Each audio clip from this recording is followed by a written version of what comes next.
Okay, now this is psychologically, I think, pretty complex.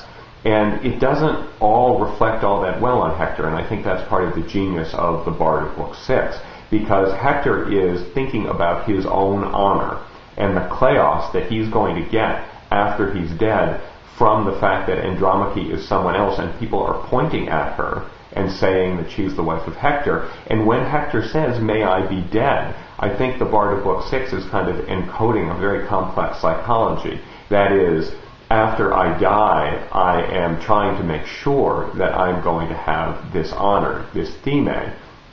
And the antagonism that exists between Achilles and Hector, along with the various divine superstructures, especially the antagonism between Athena and Hector, as we see it in Book 6, which is when the women are bringing the special garment to Athena to try to get her not to destroy Troy, and it's in vain. All of that results in a very interesting psychological situation that the Bard of Book 6 is proposing. That is, Hector is in a doomed cause. He absolutely knows he's going to die, and yet he's still, and this is my favorite part about Hector, he's much more mortal than Achilles. He still has hope.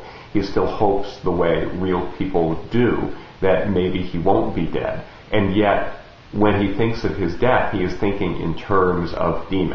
And if you want to kind of bring down the psychology of the Iliad as it's reflected in this tragedy of Hector, and of course the last thing that happens in the Iliad is the funeral of Hector. If you want to bring it all down, it is all about how warriors, heroes, the people who are going to be the subjects of hero cult, which results in a sociology out of this psychology, all of that comes down to honor. And Hector decides, and this is the moment when he decides not to flee away from Achilles, but rather to face him down, and he knows he's going to die. When Hector decides to do that, he shows us that for the bards of the Iliad, honor is the most important thing, psychologically and sociologically. And the psyche of a hero like Hector, within the framework of what the bards of the Iliad are able to accomplish psychologically, revolves around that concept. That is, when I die, my honor is going to live on, and that's what matters, and my psychology is constructed in such a way as to value that above all other things. Now, as we're going to see, it's different in the Odyssey. The moment in the Odyssey that I want to look at is in Book 19 on page 288 in the Lattimore translation. And Odysseus has just told the last of the Cretan lies to Penelope to convince her that he, in fact, does know Odysseus and saw Odysseus. He tells a story about how he saw Odysseus on Crete, and he describes him in such a way that Penelope will believe that he, in fact, has seen Odysseus. And it goes like this. He spoke, and still more aroused in her the passion for weeping, as she recognized the certain proofs Odysseus had given. But when she had taken her pleasure of tearful lamentation, then once again she spoke to him and gave him an answer. Stranger, while before this you had my pity, you now shall be my friend and be respected here in my palace. For I myself gave him this clothing as you describe it. I folded it in my chamber, and I too attached the shining pin to be his adornment. But I shall never welcome him home, come back again to the beloved land of his fathers. It was on a bad day for him that Odysseus boarded his hollow ship for that evil not to be mentioned Ilion. Then resourceful Odysseus spoke in turn and answered her. O respected wife of Odysseus, son of Laertes, no longer waste your beautiful skin, nor eat your heart out in lamentation for your husband. Yet I do not blame you, for any woman mourns when she loses her wedded husband, with whom she has lain in love and borne children, even a lesser man than Odysseus. They say that he was like the immortals. But now give over your lamentation and mark what I tell you, for I say to you without deception, without concealment, that I have heard of the present homecoming of Odysseus. He is near in the rich land of the men of Thesprotia, and alive and bringing many treasures back to his household.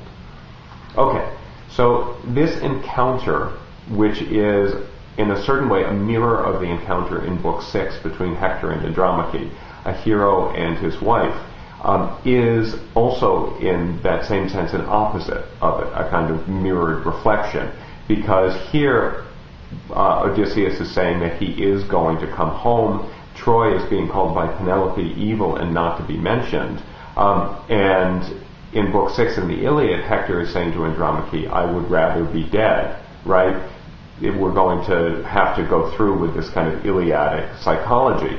The psychology of the Odyssey is about Odysseus coming home. And if you read Book 19 the way I think the bards expect their audiences to listen to it, what you see from this point on is a back and forth between Odysseus and Penelope that's very unlike the very stilted back and forth between Hector and Andromache in Iliad 6. And a view of the intimacy of Odysseus and Penelope that includes, I believe, the sense that Penelope knows that it's Odysseus, and Odysseus may know that Penelope knows that it's Odysseus. And they're sending these kind of coded under-the-surface messages back and forth that convey an intimacy that has to do with exactly what Odysseus is talking about there in his reply to Penelope, the intimacy between a husband and a wife, which is the very strongly emphasized goal of Odysseus coming home, whether we want to bring in the idea of the double standard with Calypso and Circe or not. Nevertheless, Odysseus is clearly coming home to Penelope, and Penelope here in Book 19 proves herself to be very much his equal. And that psychology is, I think, utterly different, but also completely an answer to the psychology of the Iliad. The psychology of war, as we see in the Iliad, the psychology that heroes are oriented on their insides towards getting honor, is kind of thrown over, above all by the fact of Odysseus as a crafty guy, a guy who tells lies. And here in that same moment when he talks about the intimacy between husband and wife, he's also talking about the fact that he is telling her the absolute truth, when of course he is not telling her the absolute truth. And when he says that Odysseus is in Thesprotia, he's lying. And maybe hoping that she's going to see through the lie, because as it goes on, you can see that they're kind of taking positions opposed to one another. And finally, when Penelope proposes the contest of the bow, I think if you're reading it right, it's Penelope kind of sending a message to Odysseus, okay, this is what I'm going to do.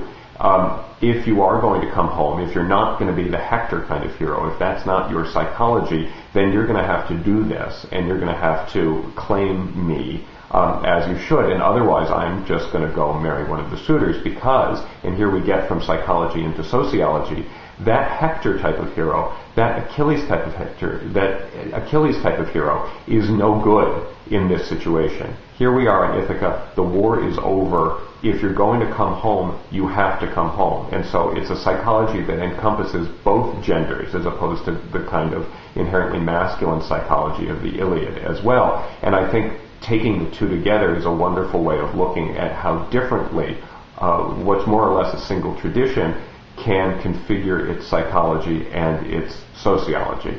And so when we move into video games, what we're going to be looking for is whether we can find different psychologies and sociologies within the tradition of the adventure video game, maybe within individual games, as they allow their characters, their players, to explore different versions of what it means to be a person within the game, and through that exploration, what it means to be a person within the quote-unquote real world.